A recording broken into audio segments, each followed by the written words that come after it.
इस वीडियो में बात करते हैं इन्फ्लेशन के कंसेप्ट के बारे में। इन्फ्लेशन माने महंगाई। ये शब्द पता सभी को है, लेकिन समझ किसी को आता नहीं। हम सभी को ये पता है कि पैसे पेड़ पर नहीं उगते, लेकिन बैठे बैठे पैसे सड़ भी जाते हैं। उस सड़ जाने के प्रोसेस को इन्फ्लेशन बोलते हैं। 2 मिनट दीजिए और झट से इसको समझ लेते हैं। आज जो 100 रुपये की चीज़ थी, अगले साल अगर 105 रुपये में मिलने लगे तो मान लीजिए कि महंगाई 5% बढ़ गई है। टेक्निकल भाषा में बोलेंगे 5% इन्फ्लेशन राइज हो गया। डन। एग्जाम्पल देता हूँ। 20 साल पहले 2003-4 में 1 किलो सोना 40 लाख का हुआ करता था। आजकल सोना पर केजी 70 लाख पहुँच गया है।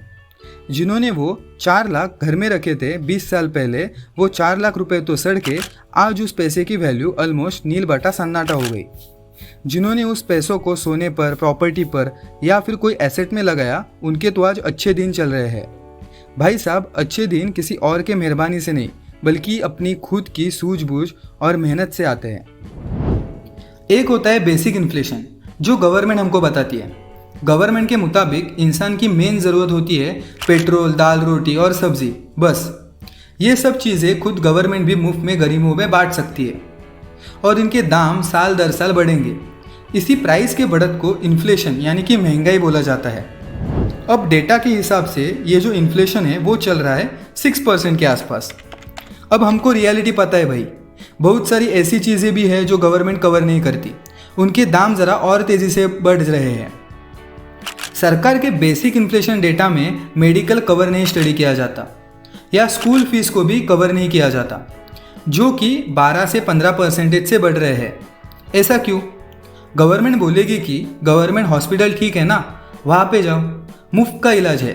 लेकिन भाई साहब, आप तो प्राइवेट में जाओगे ना। गवर्नमेंट बोलेगी कि गवर्नमेंट स्कूल में बच्चे पढ़ाओ, इन्फ्लेशन वहाँ नहीं है। आप तो प्राइवेट स्कूल में अपने बच्चों को पढ़ाओगे ना। मतलब कि आपके गवर्नमेंट का इन्फ्लेशन फ्री ऑप्शन है, फिर भी आप मजबूर है प्राइवेट में जाके खर्चा करने के लिए। इनका इन्फ्लेशन कोई देख नहीं रहा है और ये 12 से 15% से बढ़ रहे हैं। और इन्फ्लेशन को लेकर ये है असली समस्या हमारे और आपके जीवन में।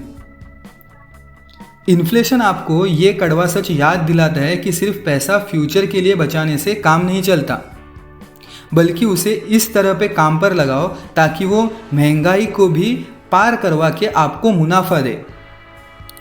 सरकार आपके कपड़ों को इन्फ्लेशन में ऐड नहीं करती। कोई 500 का शर्ट पहनेगा, कोई 5000 का, कोई 100 रुपये का हेयर कट करवाता है, कोई लेडीज़ 20,000 खर्चा करती है सैलून पर। तो ये लाइफस्टाइल इन्फ्लेशन तो एक बहुत बड़ा दिमाग है जो आपको और गरीब बनाता चला जा रहा है। पर गवर्नमेंट आपको इन्फ्लेशन 6% बताती है। भाई मेरे, वो सच है भी नहीं भी। अगर आप मिडिल क्लास वाले हो तो आपका इन्फ्लेशन 12 to 15% चल रहा है। अगर आप बिलो पॉवर्टी लाइन BPL हो तो शायद आपकी इन्फ्लेशन 6% है। सबका अलग अलग ब्रांड है, सबका अपना अपना लेवल है, सबका उनका अलग अलग इन्फ्लेशन। कोई चीज़ 20% महंगी हो रही है, कोई चीज़ 15%, कोई चीज़ 10%। सो एवरेज 12 to 15% पड़ेगा। लाइफस्टाइल मतलब जीवन जीने का तरीका। जब हमारे दादाजी थे 10 साल में एक बार घूमने गए होंगे। आपके पिताजी साल में एक बार वैष्णो देवी या ताजमहल ऐसे एक एक जगह जाते होंगे।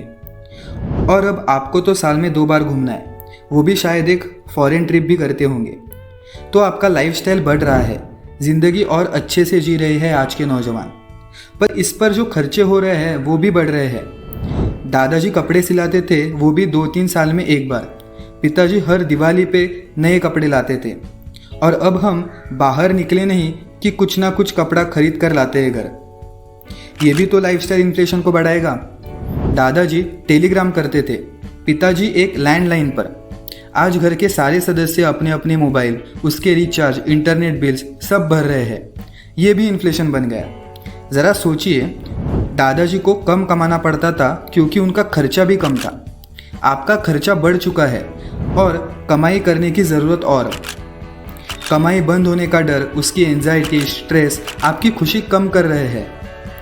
रात को दादाजी मस्त घोड़े बेचकर सोते थे। आपका क्या हाल है जनाब? नींद आने से पहले दिमाग में जो इनकम और लायबिलिटी कैलकुलेशन चलता है ना, वही है असली स्ट्रेस की जड़।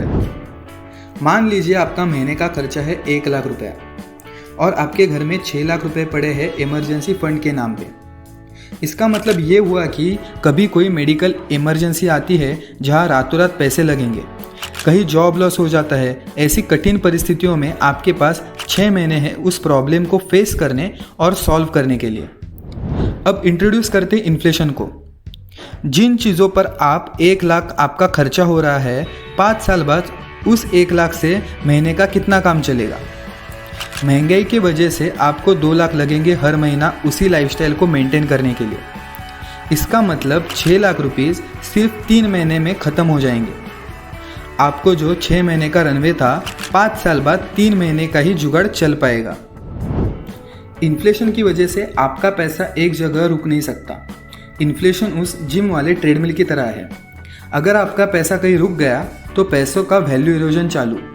तो भाई साहब, कैश आपको रिटर्न नहीं दे रहा।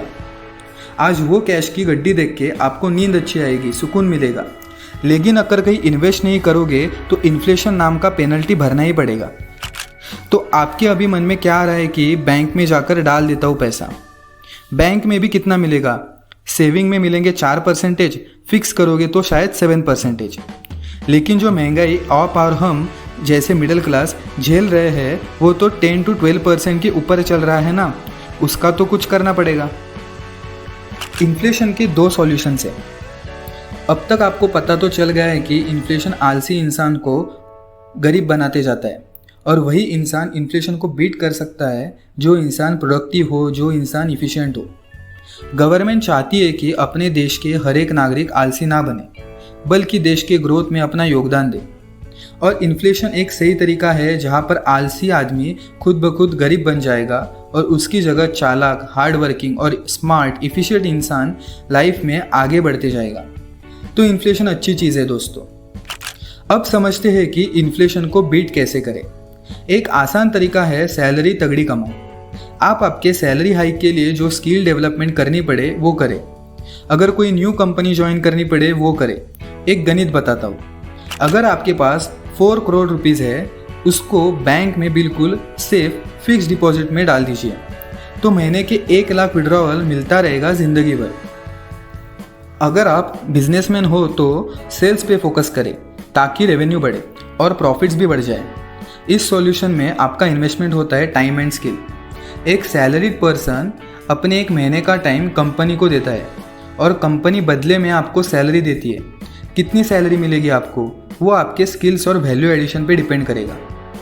अब है दूसरा सॉल्यूशन। यहाँ आप टाइम इन्वेस्ट नहीं करोगे, इन्वेस्ट करोगे पैसे। कुछ ऐसे एसेट्स जहाँ से आपको लॉन्ग टर्म में तो कम से कम 12 to 15% मिल जाए। अब कहाँ इन्वेस्ट करना है, कितना इन्वेस्ट करना है, कितने वक्त तक इन्वेस्टेड रहना होगा, ये सब एक सेबी रजिस्टर्ड इन्वेस्टमेंट एडवाइजर ही अच्छे से गाइड कर सकता है। दोस्त, एक लॉयर आपसे फीस लेता है, आपके लिए केस लड़ता है। सर्जन आपसे फीस लेता है, आपको सही हेल्थ एडवाइस देगा। सेबी लाइसेंस इन्वेस्टमेंट एडवाइज़र भी ठीक वैसा ही होता है।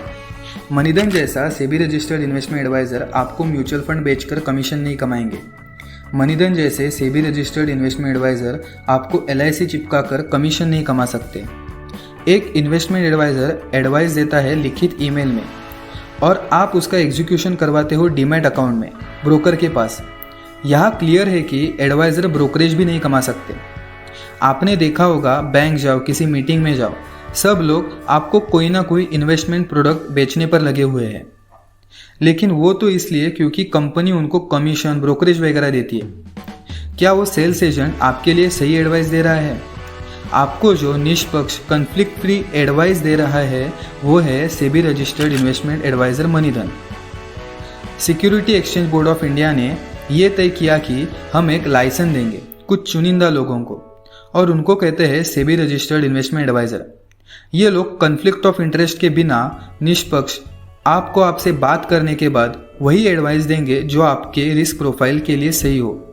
अगर बैंक फिक्स डिपॉजिट ही सही लगता है तो हम आपको वही सलाह देंगे।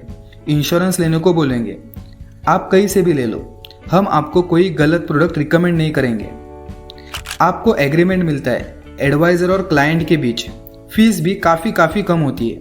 GST बिल के साथ सारे एडवाइसेस ईमेल में प्रूफ के साथ रहते हैं। सेबी अपने ऑडिटर ये सब चेक करने के लिए भेजता है।